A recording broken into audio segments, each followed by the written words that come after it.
পায়েস রান্না হচ্ছে কড়াইতে, মায়ের প্রসাদ হিসাবে দেওয়া হবে। দুধ ঢালা হচ্ছে।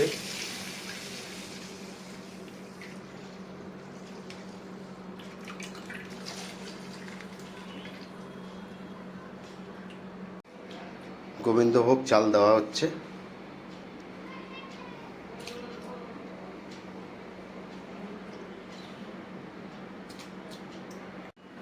উষ্ণ গরম দুধে গুঁড়ো পাউডার মেশানো হচ্ছে।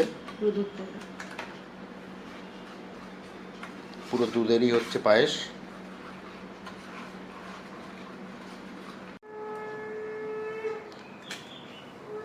পায়েস ফোটা শুরু হয়ে গেছে।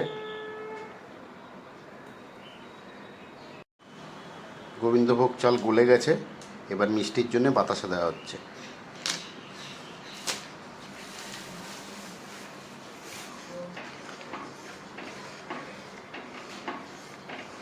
দুধ যেটা দুধের সঙ্গে গুলে রাখা হয়েছিল সেটা এখন দেওয়া হচ্ছে।